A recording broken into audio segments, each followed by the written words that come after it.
মোৰ জীৱনৰ আৰম্ভণি চাহ বাগিচাতে হৈছিল। হয়। দেউতা মোৰ 4 বছৰ বয়সতে ঢুকাল। মা মোৰ বাইদেউ আৰু ককাইদেউৰ সৈতে 3টা ল'ৰা ছোৱালীক লৈ পেলাই বাগিচাৰ কামৰ যোগেদি আমাৰ জীৱন নিৰ্বাহ কৰিবলৈ সুবিধা দিছিল। আৰু মা বাগিচাত কাম কৰিলেও তেখেতে লিখা পঢ়া একো জনা নাছিল, কিন্তু শিক্ষাৰ প্ৰতি তেখেতৰ বৰ ধাউতি আছিল। আৰু আমাক সৰু কালতেই ওচৰতে থকা বৰুৱাঘাট প্ৰাথমিক বিদ্যালয়ত নাম লগাই আমাৰ থকা অঞ্চলত শৈক্ষিক পৰিৱেশ একেবাৰে নাছিল। দ্বিতীয় কথা, মোৰ 4 বছৰ বয়সত দেউতা ঢুকাল আৰু মা আমাক ভৰণ পোষণ দিবলৈ লৈছিল। আৰু মাৰ লগত মায়ে মোক মৰম কৰিছিল, সেই দেখি মই মাৰ লগ এৰা নাছিলোঁ।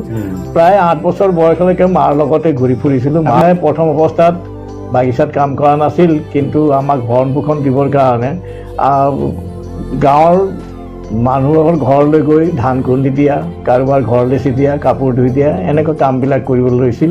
তেতিয়া মোৰ প্ৰায় 5-6 বছৰ হৈছে, তেতিয়া মাৰ লগতে ঘূৰি ফুৰোঁ।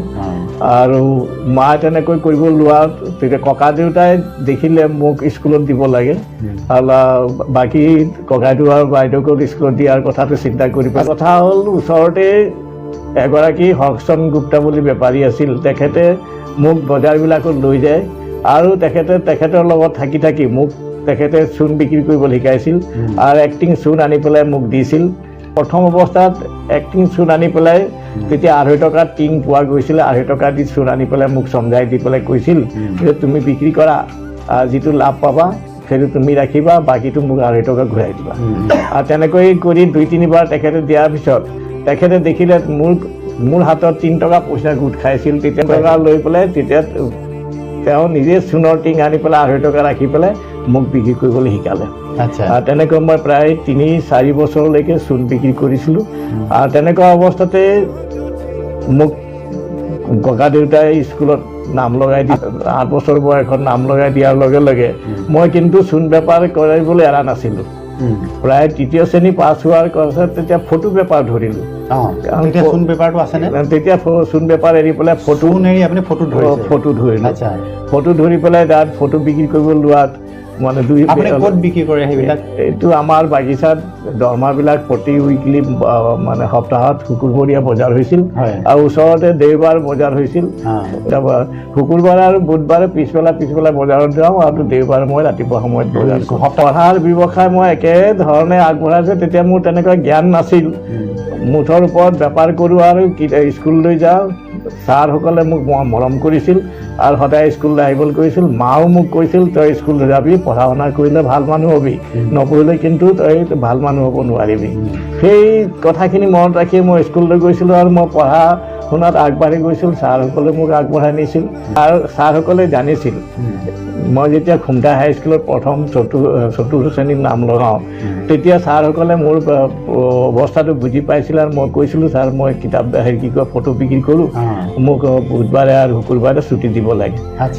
তেতিয়া আমাৰ এতিয়াও দিয়াই আছে তেখেত বাণেশ্বৰ গগৈ ছাৰ।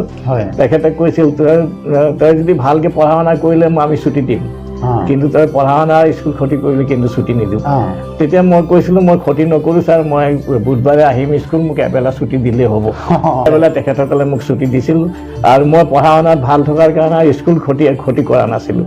সেইকাৰণে তেওঁলোকে মোক খুব ভাল পাইছিল, মৰমো কৰিছিল। আৰু মোৰ উদাহৰণ ল'ৰা ছোৱালীবিলাক দাঙি ধৰিছিল যে এই ল'ৰাজনলৈ চা তহঁতৰ লগতে থাকে, কিন্তু তেওঁ নিজে উপাৰ্জন কৰি নিজে পঢ়িছে। আৰু এনেকৈ আগবঢ়াই লৈ গৈ থাকিলোঁ।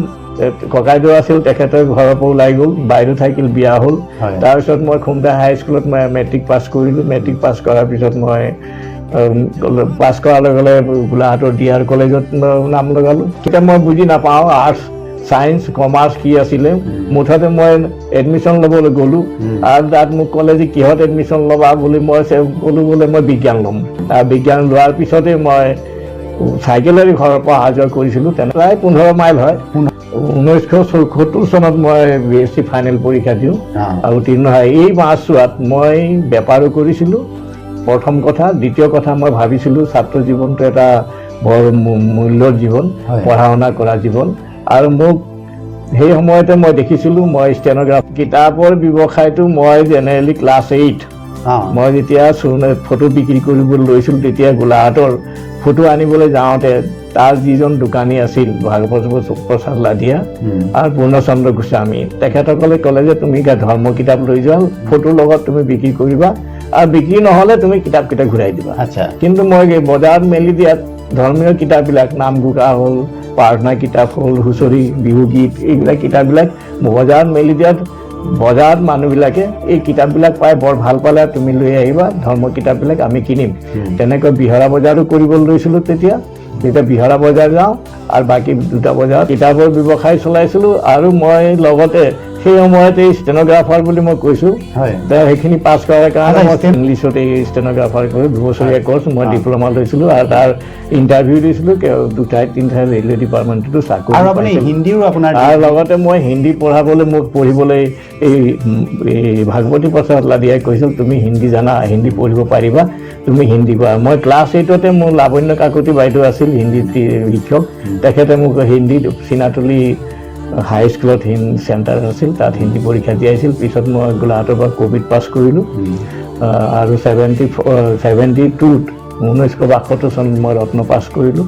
আৰু এইখিনি পাছ কৰাৰ লগে লগে মানে মোক হিন্দী মাষ্টাৰ হিচাপে খুমটা হাই স্কুলতো মোৰ চাৰ্টিফিকেটবিলাক লৈ তেখেতসকলে ক'লে যে তুমি পাৰ্ট টাইম কৰি দিবা। লগতে মই কি কয় ইণ্ডাষ্ট্ৰিয়েল ডেভেলপমেণ্ট বুলি এটা কোৰ্চ আছিলে ব্ৰিটিছ ইনষ্টিটিউটৰ পৰা, পোষ্টেল কোৰ্চ, সেইখিনিও মই কমপ্লিট কৰিলোঁ। এটাই কথা মই এতিয়া অনুভৱ কৰিছোঁ, মোক এটাই কথা কলেজ পঢ়ালৈকে মোক মানে আগবাঢ়ি গৈছিলোঁ আৰু অন্যান্য শিক্ষাবিলাক লৈছিলোঁ যে মই পঢ়ি ভাল পাইছিলোঁ আৰু দেখিছিলোঁ শিক্ষা ল'লে বহুত কথা জনা যায় আৰু সেইটো মোৰ আগ্ৰহ ইচ্ছা এটা হৈ আহিছিল।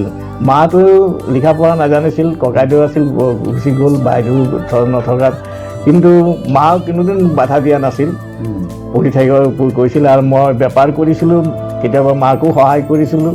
মা শ্ৰমিকৰ কাম কৰিছিল, আমি লাইন ঘৰত থাকিব ল'লোঁ। পিছত লাইন ঘৰত থকা তেতিয়ালৈকে আমি লাইন ঘৰতে আছোঁ আৰু পঢ়িবৰ মোৰ আগ্ৰহ ইচ্ছা থকাৰ কাৰণে মই আগবাঢ়ি গ'লোঁ। মোৰ তেনে কোনো এম্বিনেশ্যন নাছিল মই কি হ'ম, কিমান পঢ়িম, সেই কোনো ধৰণৰ এম্বিনেশ্যন নাছিল। মাত্ৰ এটাই ইচ্ছা আছিল মই পঢ়িম। মই মাছৰোৱাতেই ৰত্ন পাছ কৰাৰ লগে লগে খুমটা হাই স্কুলত মোৰ চাৰ্টিফিকেটখিনি লৈ পেলাই হিন্দী পষ্টখিনি আনিছিল। আৰু হিন্দী পোষ্ট অনাৰ কাৰণে মই মাজে সময়ে তেখেতসকলৰ ক্লাছবিলাক কৰি দিছিলোঁ। যেতিয়া সময় পাওঁ তেতিয়া ক্লাছ কৰোঁ। আৰু মোৰ পৰিৱৰ্তে এজন শিক্ষক আছিল ৰঞ্জিত, তেখেত ঢুকাল, তেখেতে মোৰ প্লেচত কাম কৰি দিছিল। আৰু যিখিনি দৰমহা পোৱা হৈছিল তেতিয়া আমি হিন্দী পোষ্টত সম্পূৰ্ণ দৰমহা পোৱা গৈছিল। মোৰ পোষ্টৰ পইচাৰে সেইগৰাকী তেওঁ গ্ৰেজুৱেট নাছিল, কিন্তু হিন্দী ভাল অভিজ্ঞ লোক আছিল আৰু সেইকাৰণে তেখেতে তাত টিচাৰ কৰিছিল আৰু তেখেতে মোৰ অংশৰ পৰাই তেখেতক পইচা দিয়ে। মই প্ৰায় খুমটা হাই স্কুলত 12 বছৰ কাল চাকৰি কৰিলোঁ। আৰু চাকৰি কাল কৰাৰ লগতে মই বেপাৰো চলাই আছিলোঁ, কিতাপ বেপাৰ আছিল। আৰু কিতাপ বেপাৰ কৰি থকা সময়তে আৰু চাকৰি কৰি থকা অৱস্থাতে মই বাগিচাৰ মই বাগিচাৰ পৰা গৈছিলোঁ। মোৰ বাগিচাৰ সমাজখন বৰ ভাল এটা মৰম আছিল আৰু মোৰ বাগিচাত এই মাদক দ্ৰব্য প্ৰচলন আৰু কিছুমান কুসংস্কাৰ এইবিলাক আছিল। সেইবিলাক লৈ মই কেনেকৈ আমাৰ সমাজখন সংস্কাৰ কৰিব পাৰিম সেইখিনিত মই চিন্তা কৰি পেলাই আমাৰ বাগিচাবিলাকৰ গাৰ্ডেন সংঘ থাকে, চাহ বাগিচাৰ সংঘৰ গাৰ্ডেন ইউনিটবিলাক থাকে, তাৰ প্ৰেচিডেণ্ট ছেক্ৰেটাৰী থাকে, তেওঁলোকৰ লগত মই কথা পাতিছিলোঁ। তাৰ লগত ভাল চিনাকি পৰিচয় হৈছিলোঁ নিজৰ বাগিচাৰ লগতে। আমাৰ বাদলিপাল টি কোম্পানীত 6খন বাগিচাৰ সম্পাদক সভাপতিৰ লগত যোগাযোগ কৰি আমি আলোচনা কৰিছিলোঁ যে আমি কেনেকৈ সমাজখনক অলপ বিশেষকৈ কমচে কম বুলি স্কুলত ল'ৰা ছোৱালী পঢ়াব পৰা ব্যৱস্থা কৰিব পৰা যায় নেকি। সেই সময়ত মই মাদক দ্ৰব্য নিবাৰণ পৰিষদৰ পৰা আমি চাহ বাগিচাত মদ নিবাৰণী কমিটি এখন গঠন কৰিছিলোঁ। লগতে আমি নাট্যগোষ্ঠী এটা গঠন কৰিছিলোঁ। 1974 পৰা প্ৰায় 1982 চনলৈকে আমি একেলেঠাৰিয়ে নাটকো প্ৰদৰ্শন কৰিছিলোঁ, সজাগতা সভাও পাতিছিলোঁ। লগতে মাদক দ্ৰব্য নিবাৰণ কৰিবৰ কাৰণে আমি এটা সেই সময়তে গাঁওৰক্ষী বাহিনী আছিল, সংঘ আছিল, তেওঁলোকক লৈ পেলাই আমি সেই সময়তে যেতিয়া মই মদ নিবাৰণী সেইখন কমিটিখন বনালোঁ আৰু বাগিচাৰ কাম কৰিবলৈ ধৰিলোঁ, তেতিয়া সমাজে মোক বৰ বিশেষ ধৰণে ক'লে যে তই স্কুল এৰি পেলাই আমাৰ বাগিচাতে আহিলে ভাল হ'ব আৰু BSc পাছ কৰিছ BSc পাছ কৰাৰ কাৰণে আমাৰ মেনেজমেণ্টৰ লগত কথা পাতিছোঁ তোক ইয়াত চাকৰি কৰ পিছত তোক এছিষ্টেণ্ট মেনেজাৰ হিচাপে ট্ৰেইনিং দিয়াই পেলাই আমি মেনেজাৰ এছিষ্টেণ্ট মেনেজাৰ হিচাপেও পাম বুলি আশা ৰাখিছোঁ আৰু তই যদি মই সঁচাকৈ সমাজখনক ভাল পাওঁ তেতিয়া তই ময়ো মানে দেখিলোঁ স্কুলত থাকিলে মই 4 সীমাৰ ভিতৰত থাকিবলৈ বাগিচাৰ কাম বিশেষ ধৰণে কৰিব নোৱাৰিম সেইকাৰণে মই স্কুলত প্ৰায় 1984 চনত মই স্কুলত মই নিজৰ চাকৰি ৰিজাইন দি মই বাগিচাত সোমালোঁ এইটো মোৰ দুৰ্ভাগ্য যে মই যিটো বছৰত স্কুলৰ পৰা ৰিজাইন দিলোঁ ৰিজাইন দিয়াৰ পিছত ইয়াতে জইন কৰাৰ ঠিক 8 মাহমানৰ পিছত যিজন জেনেৰেল মেনেজাৰ আছিল তেখেতে ট্ৰেন্সফাৰ দিলে কাৰণ মই বাগিচাত থাকি পেলাই আৰু এটা কথা অনুভৱ কৰিলোঁ যে আমি বাগিচাত যদি অলপ উন্নত ধৰণৰ শিক্ষা অনুষ্ঠান এটা গঢ় নিদিওঁ তেতিয়া আমাৰ ল'ৰা ছোৱালী পঢ়িবলৈ সুবিধা নাপাব আৰু সেই সময়ত ভাল মানে ব্যক্তিগত স্কুল ওচৰত নাছিল অকল ডানবক্সু স্কুল আমাৰ গোলাঘাটত আছিল তেতিয়ালৈকে বোকাখাটতো ডানবক্সু আৰম্ভ হোৱা নাছিল তেতিয়া মই দেখিলোঁ আমাৰ ল'ৰা ছোৱালী তাত পঢ়িব যাব নোৱাৰিব তেতিয়া মই কৰ্মচাৰী সংঘৰ আমাৰ বিষয়ববীয়াসকলৰ লগত আলোচনা কৰিলোঁ যে আমি এখন ইংলিছ মিডিয়াম স্কুল বাগানত আৰম্ভ কৰিম মত বিনিময় কৰিলোঁ আৰু তেওঁলোকে ক'লে যদি তুমি পাৰা তেতিয়া কৰা আমি সহযোগ কৰি দিম আমাৰ ল'ৰা ছোৱালী সেই স্কুলখনতে পঢ়িব সেইখিনি আশ্বাস পোৱাৰ লগে লগে লগতে টিচাৰৰ কথাটো আহিল তেতিয়া তেখেতসকলেও দায়িত্ব ল'লে যে টিচাৰো তেখেতসকলৰ পঢ়ি থকা ল'ৰা ছোৱালী আছে কৰি দিবলৈ সুবিধা দিব আৰু দুগৰাকী টিচাৰ আমাৰ ষ্টাফৰ ফালৰ পৰা তেওঁলোকে আগবঢ়াইছিল আৰু সেইখিনি আৰম্ভণি মই পাৰ্ট টাইম ক্লাছ কৰি কেনেকৈ স্কুলখন চলাব লাগে গোটেইখিনি মই 1974 চনত তেতিয়া স্কুলৰ নিজৰ মাটি ভাটি একো নাছিলে আমি কীৰ্তন মণ্ডল এটা আছিলে কীৰ্তন ভৱন তাতে আমি বাল্য বিকাশ ভৱন বুলি নাম দি পেলাই আৰম্ভ কৰিলোঁ প্ৰাক প্ৰাথমিক শিক্ষা নাৰ্চাৰী 1 and 2 76ৰ কথা তাৰপৰা 81ত আমি নিজাববীয়াকৈ ঘৰ বনালোঁ ৰাইজৰ সহায় লৈ পেলাই চাহাবেও আমাক এটুকুৰা মাটি দিলে আৰু বাগিচা সংঘই খুব সহযোগ কৰিছিল কৰ্মচাৰী সংঘও খুব সহযোগ কৰিছিল বাগিচা মেনেজমেণ্টক কৈ পেলাই কৈছিল যে আমাক এটুকুৰা মাটি দিব লাগে আমাৰ ল'ৰা ছোৱালী পঢ়িব আৰু বাহিৰ তাত সহায় কৰি দিব আৰু মেনেজমেণ্টে মই ষ্টাফৰ যিখিনি মোৰ দায়িত্ব সেইখিনি মই সম্পূৰ্ণ পালন কৰিছিলোঁ আৰু যিটো এক্সট্ৰা টাইম মই পাইছিলোঁ তেতিয়া মই এই স্কুলৰ কামবিলাক কৰি দিছোঁ আৰু 1984 চনত পঢ়ুৱাই হোৱাৰ লগে লগে মই বাগিচাৰ কাম আকৌ তাৰ পৰা ৰিজাইন দিবলগীয়া 2002 চনতে আমি ইংৰাজী মিডিয়াম নকৰি পেলাই অসমীয়া মিডিয়াম কৰি পেলালোঁ অসমীয়া মিডিয়াম কৰাৰ কথা হ'ল যে আমাৰ মানুহে ইংৰাজী মিডিয়ামত 5, 6, 7 লৈকে পঢ়ালেও পিছত ওপৰ ক্লাছবিলাক ল'বৰ কাৰণে অসুবিধা হৈছিলে শ্ৰমিকৰ ল'ৰা ছোৱালী আছিলে তেওঁলোকে ইংৰাজী মিডিয়ামত দূৰলৈ পঠিয়াবলৈ তাৰ পইচা নাছিল কাৰণ ব্যক্তিগত স্কুলত দিলে পইচা বহুত লাগিব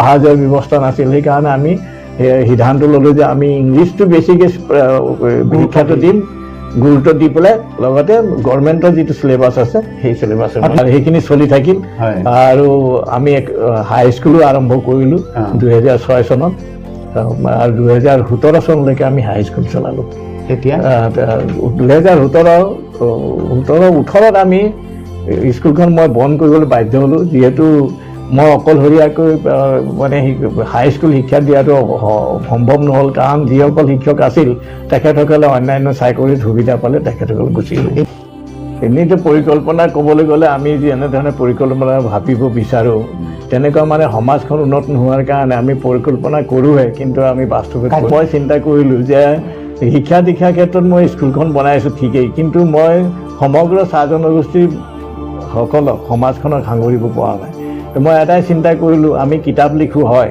কিতাপ এটা নভেল লিখিলে বা এটা কবিতা পুথি লিখিলে এইটা সীমিতৰ ভিতৰত থাকি যায় মই দেখিলোঁ সংবাদ পত্ৰ এনেকুৱা এটা বস্তু যি সংবাদ পত্ৰত আমি আটাইকেইটা বিষয়বস্তু আমি সাঙুৰি ল'ব পাৰোঁ অন্ততঃ বাগিচাৰ ছবিখন আমি সাংবাদিকৰ মাধ্যমত আমি দেখুৱাব পাৰোঁ যেনেকৈ এটা আইনাৰ নিচিনা আমি কথাখিনি লিখি সমাজক দেখুওৱা লগতে বৌদ্ধিক মহলক দেখুওৱা লগতে চৰকাৰক দেখুওৱা এটাইবিলাক ছবিখিনি 96 চনত নাম দিলোঁ জননী বাৰ্তা আৰু আমাৰ সমাজখন অশিক্ষিত আৰু কিতাপ বা পেপাৰ পঢ়া এতিয়ালৈকে অভ্যাসত পৰিণত হোৱা নাই সেই তেতিয়াতো নাছিলেই তেতিয়া আমি কি কৰিলোঁ ঘৰে ঘৰে বিনামূলীয়াকৈ সংবাদ পত্ৰখন বিতৰণ কৰিব ল'লোঁ আৰু বিতৰণৰ মাধ্যম ল'লোঁ আমাৰ চাহ মজদুৰ সংঘ আছে আমাৰ বাগিচা সংঘবিলাক আছে তেওঁ মুৰব্বীবিলাকক আমি 10 কপি 20 কপি পেপাৰকেইটা দি পেলাই প্ৰত্যেক ঘৰৰ পৰিয়াল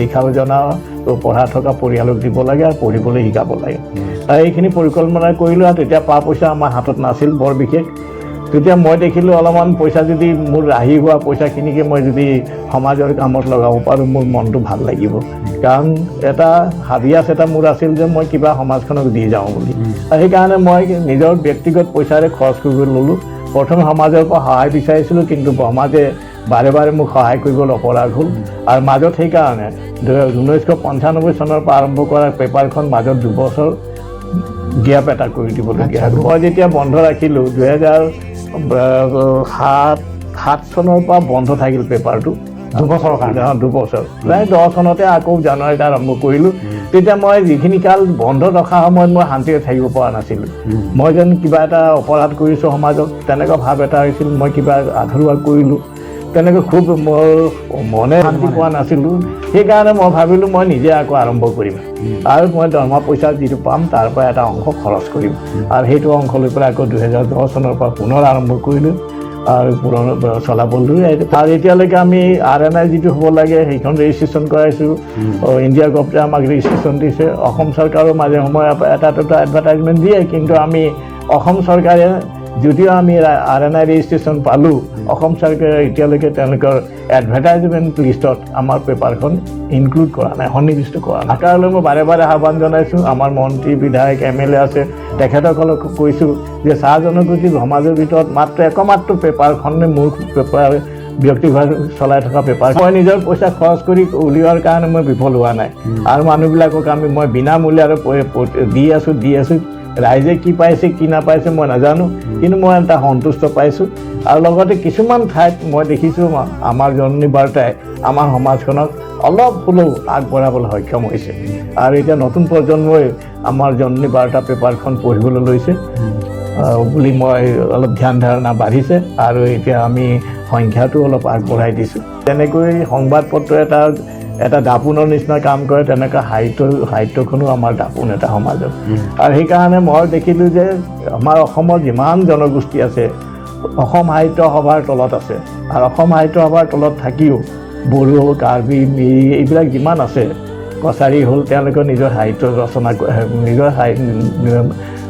নিজৰ মানে সাহিত্য সভা গঠন কৰিছে আৰু সেইটো চিন্তা কৰিয়ে 2009 চনত আমি অসম সাহিত্য সভাৰ লগত কথাটো পাতি তেওঁলোকে যে আমাক সম্পূৰ্ণৰূপে আমাক সুবিধা দিব পৰা নাই তেতিয়া তেখেতৰ প্ৰধান সম্পাদক যে আছিল তেখেতেও ক'লে যে হয় আমি দিব পৰা নাই অন্য জনগোষ্ঠী কিন্তু আমাৰ সুবিধাও তেনেকুৱা নাই আৰু তেতিয়া আমি চিন্তা কৰিলোঁ যে মই তেতিয়া বিশেষ ধৰণে মই আছে বোকাখাত কেইজনমান মানুহৰ লগত যোৰহাটৰ মানুহৰ লগত বোলে আমি এটা নিজাববীয়াকৈ চাহ জনগোষ্ঠী সাহিত্য সভা গঠন কৰোঁ আৰু সেই কথামতেই আমি 2009 চনত চাহ জনগোষ্ঠী সাহিত্য সভা গঠন কৰিলোঁ মই প্ৰতিষ্ঠাপক সম্পাদক আছিলোঁ আৰু আৰম্ভণিটো মই প্ৰতিষ্ঠাপক সম্পাদক হিচাপে মানে মোকেই মানে দায়িত্ব দিছিলে ৰাইজে যে আপুনি আগবঢ়াই লওক এইটো বৰ দুৰ্ভাগ্যৰ বিষয়ে উদ্দেশ্যটো আমাৰ বহুত আছিল তাৰে অলপমান ফলৱতী হৈছে বুলি মই ক'ম নাই হোৱা বুলি কেতিয়াও নকওঁ কিন্তু যেনেধৰণে হ'ব লাগিছিল গ্ৰাছৰুট লেভেলত বাগিচা সাহিত্য প্ৰচাৰ শিক্ষা প্ৰচাৰ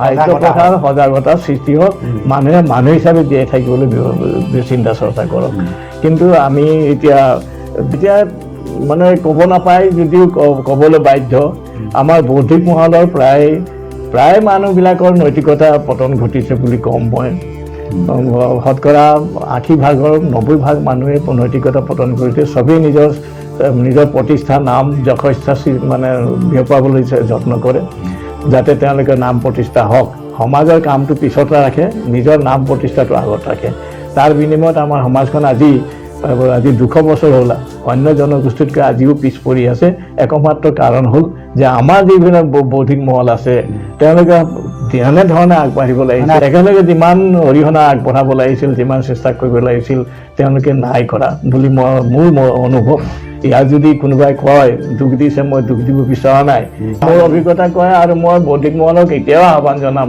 তেওঁলোকে নিজেই চিন্তা কৰি চাওক নিজৰ সমাজখনৰ কাৰণে কিমান কোনে কি কাম কৰিছে সমাজ সংস্কাৰ সমাজৰ কুসংস্কাৰবোৰ দূৰ কৰা ভাতৃত্ব প্ৰেম আনা আৰু মানুহে মানুহ হিচাপে জীয়াই থাকিব লাগে তাৰ সেই শিক্ষাটোৱে দিয়াৰ মোৰ প্ৰথম জীৱনটো অমূল্য সম্পদ ভগৱানে আমাক সৃষ্টি দিছে এইটো এটা অমূল্য সম্পদ আমি যদি ইয়াক ভালকৈ মানে দৰকাৰী হিচাপে ব্যৱহাৰ কৰিব নাজানিলে এইটো আমাৰ জীৱনৰ কাৰণে দুৰ্ভাগ্য কাৰণ জন্ম আৰু মৃত্যু মানুহৰ আছে কিন্তু জীয়াই থকা কালচোৱাত যদি আমি সমাজৰ কাৰণে মানুহৰ হকে যদি কাম কৰিব নোৱাৰোঁ অকল নিজৰ স্বাৰ্থৰ হকে যদি জীয়াই থাকোঁ তেতিয়া এইটো মই জীৱন বুলি নাভাবোঁ মই মনৰ ভাৱ প্ৰকাশ কৰোঁতে যদি কেতিয়াবা ভুল ভ্ৰান্তি হৈছে এইটো মই আপোনালোকৰ যোগেদি ৰাইজৰ ওচৰতো মই ক্ষমা পাৰিব বিচাৰিছোঁ